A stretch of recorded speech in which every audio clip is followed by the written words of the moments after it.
let's cross the street. Forget the maps, forget the guides, adventure at our feet.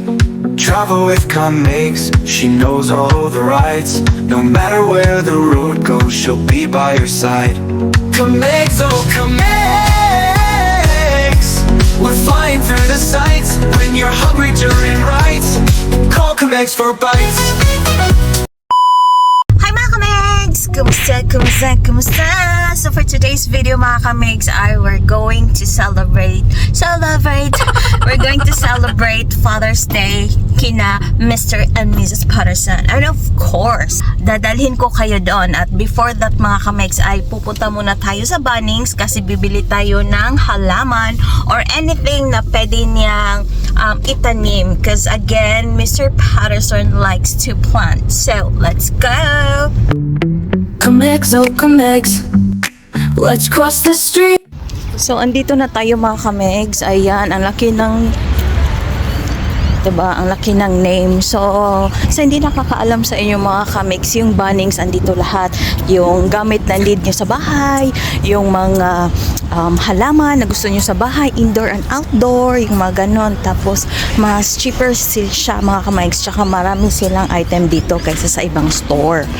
Ayan, kahit soil mga Kamegs, dito nyo rin mabibili yan lahat. With Comics by the river, everything feels right. Comics, oh Comics, we're flying through the sights. When you're hungry during rides, call Comics for bites. So mga Kamegs, nakita ko nag-meeting yung mga staff. Kaya pala walang staff all over the place. Kasi nag-meeting sila. Tignan, walang tao. Laughing through the cities, dancing in the night. With Comics by the river, so atin lahat everything feels right.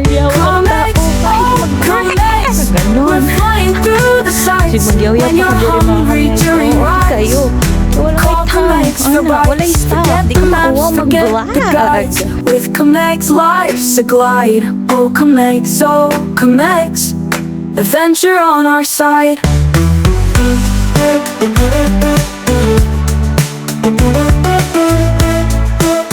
Hala mga Kamegs, hindi ko pa na-experience to. Hala, magkuha ako isa. Eto. Okay to. O sige, ito. Hindi ko pa na-experience to. So yeah, magtanim din tayo nito. So, kumuha din tayo ng tomato. Ganyan. Para may maitanim si Mr. Patterson. Then, magtanim din tayo ng beetroot mga Kamegs. I mean, kukuha din tayo ng beetroot kasi gusto niya to. Hindi ko gusto yung taste ng beetroot honestly, but si Mr. Patterson gustong-gusto to. So, kukuha tayo isa. Tignan niyo mga Kamegs, different types of tomato.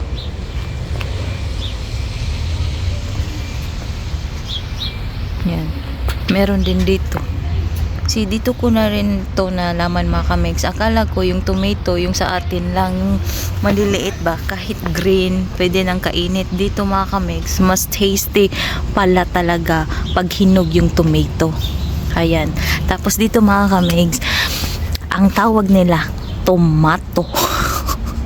Kasi yung tomato English daw yon, American. So, tomato. Kasi andito tayo sa Australia. Nag-uwa na mga Kamegs. Nag-uwa na uy. We'll go inside na. Wala mga Kamegs, may purple carrots din pala mga Kamegs oh. Tapos, yan. Diba, ang daming varieties. Mga Kamegs, bell pepper.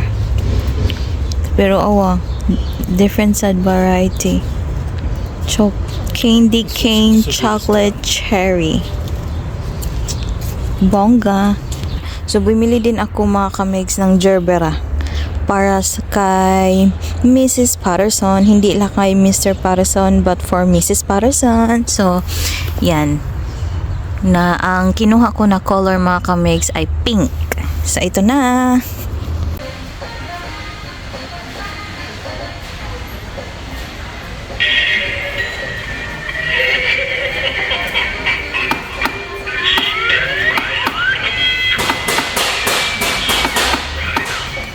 Travel with Comics, She knows all the rights. So, andito na tayo mga kamegs at pupunta na tayo doon sa kanila. But, gusto ko lang sabihin mga kamegs, yung nakikita nyo kanina na mga Halloween na designs.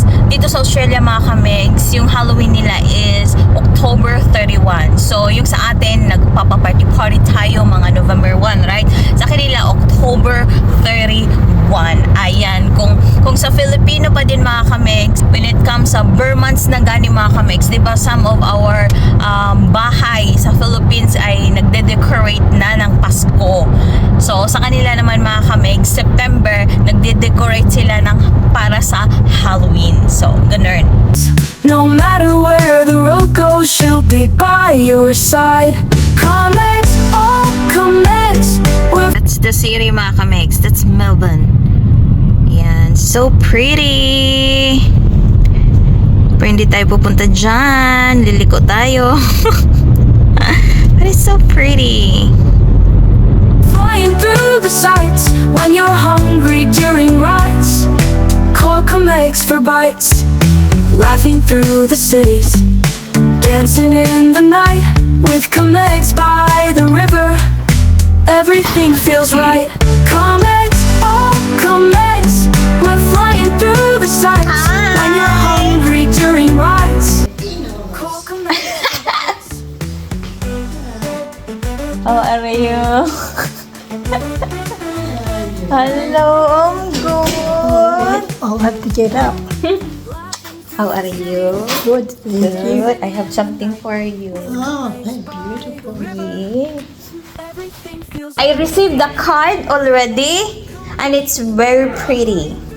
Oh, that's all right. I thought you'd laugh at me up on that. Yeah, the fortune teller. Yeah. Yeah, it was nice, and also the other one was with sale something. Yeah. Sale name. Yeah, I it's- know you're always looking for sales In and, option. and sales. I saw it, thought, Raya. Yeah, it was so pretty. I like it. Yeah. This one. Oh, you can open it up. I didn't close it down. Yeah. That's your birthday to get something you'd like. Aw, it's okay. Thank you. Thank you very much. That's you all very right. Hi. I got here eventually. Yeah. I can wait. Willing to wait. Willing to wait. You okay? No, everything's gone. Oh. You got a pair of fancy socks each.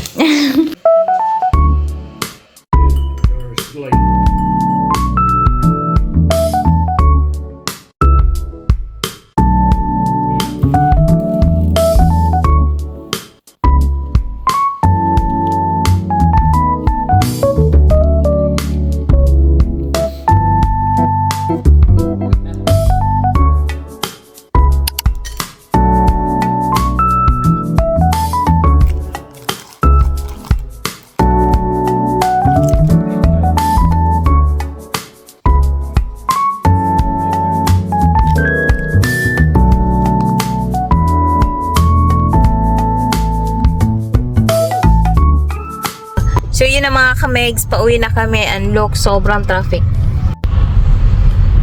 Diba? Para kaming pagong. Sobrang traffic. So hindi ako masyadong nag-video doon mga kamegs kasi nga alam mo na private sila. And then yeah, some of my video andun sila, but most of the time, as much as possible, ayaw kong videohan sila kasi nga iba sila sa atin.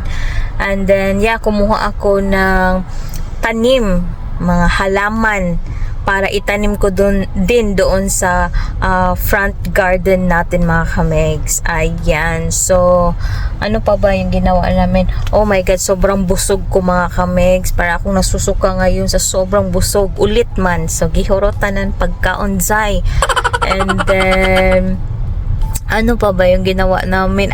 Yung binili namin ay yung binili namin na vegetables ay tinanim lang din namin para watering the plants na lang sila, ika nga. Ayan. Sa mga curious dyan mga kamegs kung ano yung violet na envelope, anong laman yun?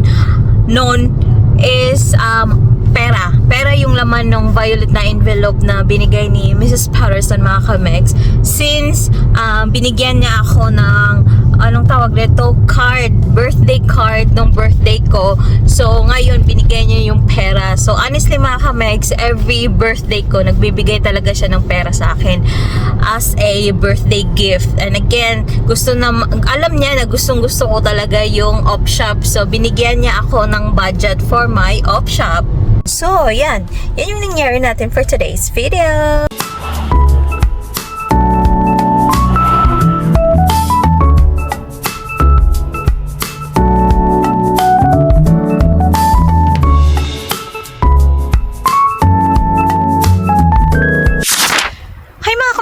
Good morning! So, just woke up and then I realized na pwede na palang i-harvest ang ating broccoli. And of course, isasama ko kayo. Let's go! So, ito yung i-harvest natin mga kamegs. Ready na yan. Diba ang lalaki? Yan. Then, ito pa. Tapos, ayan, maliit pa lamang. And then, the other side is, yan, ready na din to.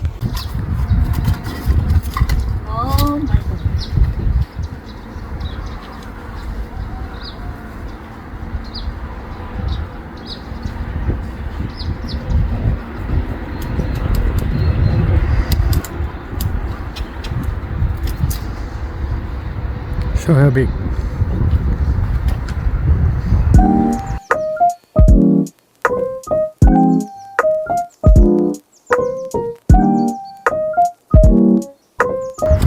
You show Macy?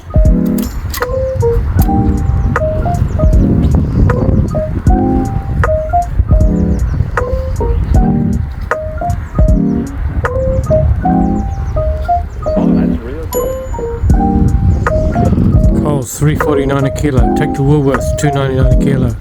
Sell to the staff. Cheaper than Woolworth.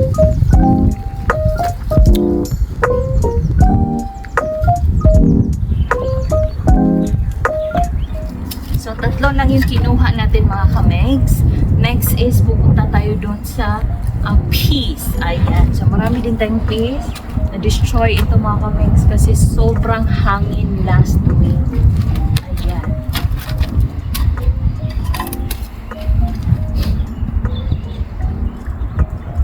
Diba? Sarap nito mga kamegs.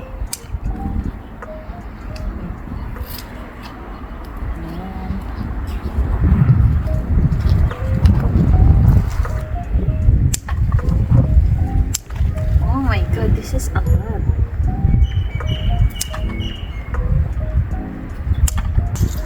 Ang dami nito mga kamegs. Ibibigay ko to sa mga kasamahan ko sa trabaho. Kasi mga puti sila and then they like this. Ang dami. Hindi namin mauubos to. Uy, na kami lang dalawa.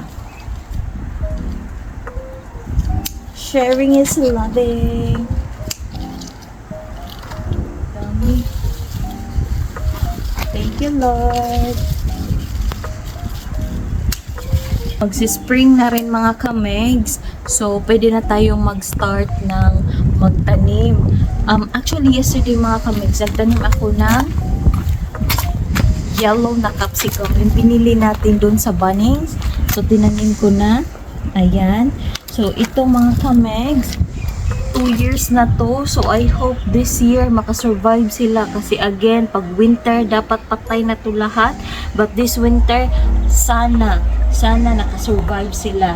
So, ayan. So, tinatakpan natin yan always pag nagpo-frost. So, yeah, again, 2 years na to. So, kanang fingers crossed na makasurvive sila this year. Alright, so, yeah. So mga kamegs, gusto ko lang i-share na ito yung normal na snow peas mga kamegs. Ito. Tapos pag lumalaki na siya, ito na siya, matambok na siya mga kamegs. And then inside mga kamegs, meron siyang peas. Tapos yun yung i-collect natin, tapos i-dry natin, tapos pwede na nating itanim next year. Tapos ito mga kamegs, ito yung peas. So, ito din yung kinakain naman. Ito. Ay. Yan. Ito yung kinakain. I-boil nimo siya para ma-soft siya ang imuhang kanon. Di ba minsan with our rice mga kamegs pag or sa giniling, di ba taibutang na piece ana mga kamegs, so ito na siya.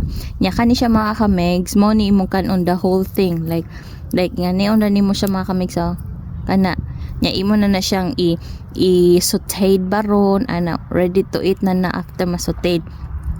Tapos kani siya mga kamegs, ay nahulog na gid tanan. Kani siya mga kamegs, pwede niyo siyang i-kanon. Kaya, ay, sige katagak, nahurot na lang. So, tamis siya mga kamegs, it's nice. Hala, karon pa ko nakataste ani nga dili lutuon. Mas lami siya dili lutuon. Perfect yun siya daayo. Way biro. Way ichika-chika. Nice. Ito naman mga kamegs ay garden peas. Ayan. Different type of peas din siya mga kamegs. So, imo siyang buksan pag nag-dry na. Ay! Hold on. Tapos, ano siya mga kamegs, oh. Yan, pag dry na. Perfect! So, here mga kamegs, nisegregate ko na mga kamegs. Dito yung ni-harvest natin sa likod. Ayan. Diba? Tapos mamimigay ako ito half. Sa kasamahan ko. Ayan. Yeah! Hi mga kameg! So, I hope you remember dun sa previous na video ko mga kamegs na we're going to put some fake grass here para kena may see. And sa mga cats mga kamegs, so I'm starting to dig na ngayon mga kamegs para pagdating nung mga maglalagay ng grass is ano na lang sila, lagay na lang ng lagay. Kasi again, they told us na magdig at least 8 to 10 centimeter 8 to 10 centimeter mga kamegs. So yan, we're doing it right now. Just to double check. 8 to 10 centimeters. So this one, 8 to 10 centimeter. So yeah. Hold on. Yan. Okay na siya mga kamegs. And then,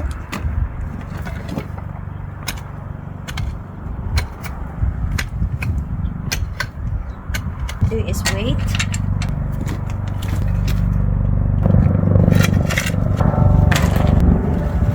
They're the one going to do this mga kamegs, yung magdig, we need to pay extra. So why not, diba? Pababaya ka nun at tipid kay ta. So nanundig kita na lang. So that's why ako na lang ang naghinahinay og dig ani. Para ako na lay bayaran.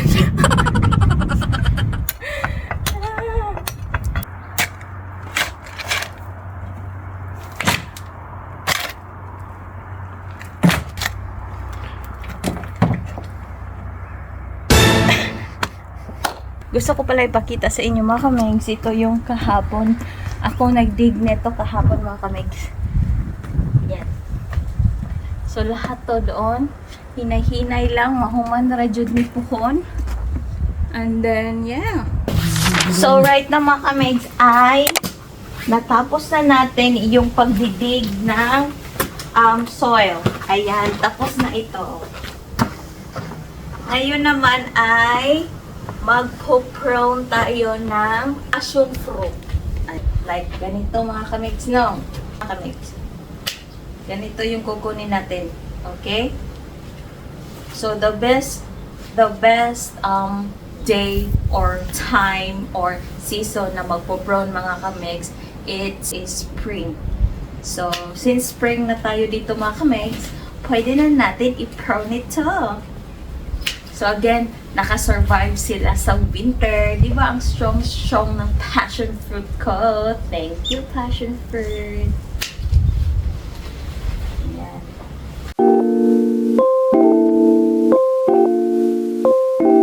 Lahat ng mga ganito mga kamegs, yung mga halaman, ilalagay yan sa green na bins. Ayan.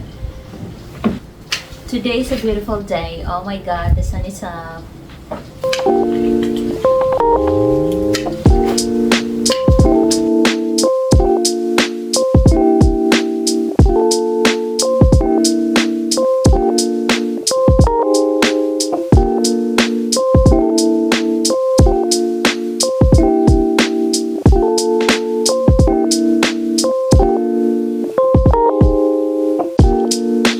So, yan na siya mga kamigs. Yan, na-cut na natin. And then, I'm going to show you mga kamigs na pwedeng ma-plants ng new passion fruit through cuttings. Parang ganito siya mga kamigs. Oh. Ayan. Kukuha tayo ng, alam niyo to mga kamigs, may maliit na leaves dyan. So, dapat dalawa. So, kukuha tayo ng dalawa. Let's just say, dito tayo mag-cut. Yan. So, kukunin natin to para hindi siya masyadong stress sa new na bahay niya. Ayan. So, ito din, kunin natin yung mga vines niya mga kamigs. And then, ang itatanim natin mga kamigs ay dapat ito. Yan. Ewan kung makita nyo mga kamigs. Ito mga kamigs, oh, may maliit siya na tumubo dito, tsaka isa dito. So, yan yung ang itatanim natin. So, dalawa lang yung kukunin natin. Yan. So, ito yung itatanim natin mga kamigs. Either, again, pwede nyo siyang ilagay sa soil at pwede din siya sa bottle na may water. So, ang gagawin ko personally mga kamigs is yung sa water ilalagay ko lang.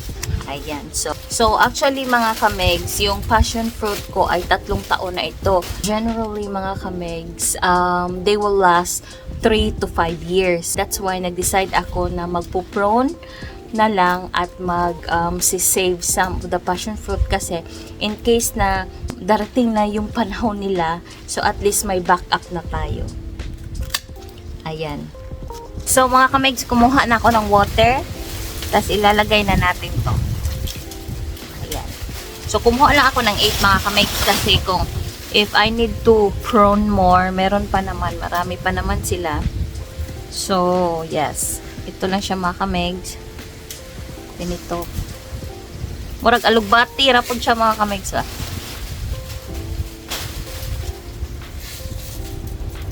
So, muna siya mga kamigs. And then, we will just change the water every other day. Kanang limpyo siya ng water ba? Dapat malinis yung water lagi. So, lang. So, again, kugi lang yun mga kamigs. Kung ganahan jud mo na ay result sa inyong hard work. Ganun lang.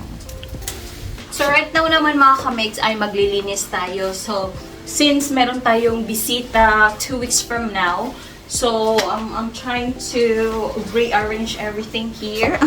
Dito mga kamigs, oh. Yan. I-rearrange natin yan. At saka ito na part na dito mga kamigs. Ayan. So, yan. Dito na part. And then, dito na part. So, part. Kasi, yeah, parang need talaga niya na i-rearrange mga kamigs. Kasi, ang dami ng mga anik-anik sa buhay. Ganon. Ito yung before mga kamigs. Oh, ito na siya mga kamigs. Ayan.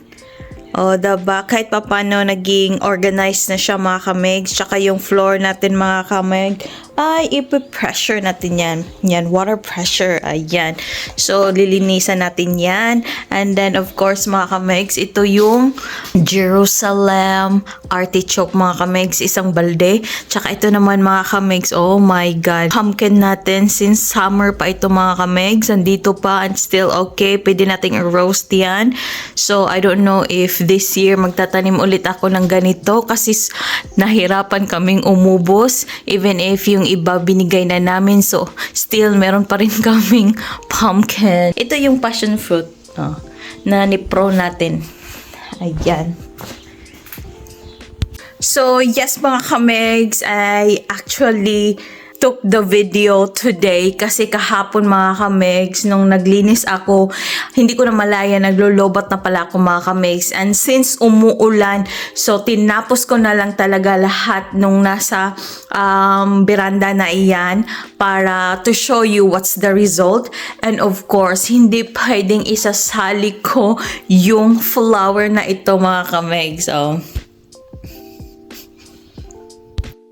ayan. So, ito yung favorite flower ko ngayon, mga kamegs. Isa siyang lily. Sobrang bango, mga kamegs. Like, ang OA sa bango. Ayan. So, nung una, mga kamegs, ganito mo lang siya bilhin. Ayan. Yung ganito lang. Tapos, ilang days after, mga kamegs, ganito na siya. Tapos, mag-open na siya ng ganito. And then, you will smell na sobrang bango dito sa buong bahay, mga kamegs, nang dahil sa lily na to. So, yes, ito yung favorite flower ko so far. Ayan. Tapos, ito din yung isa, mga kamegs. So, dalawang vase to, mga kamegs. Ayan. So, again, sobrang bango ng bahay namin nang dahil sa bulaklak na ito, mga kamegs. So, I think that's it for now, mga kamegs. And then, as I promised, diba, ano na tayo ngayon? Spring. So, okay na sa akin yung gumagala-gala, mga kamegs. Kasi hindi na siya masyadong masakit yung lamig. Unlike nung winter days. And of course, as I promised, dadalhin ko kayo sa isang lugar na for sure ma-excite din kayo katulad ko. So, stay tuned sa mga vlog ko, mga kamegs. Take care and God bless. Bye for now.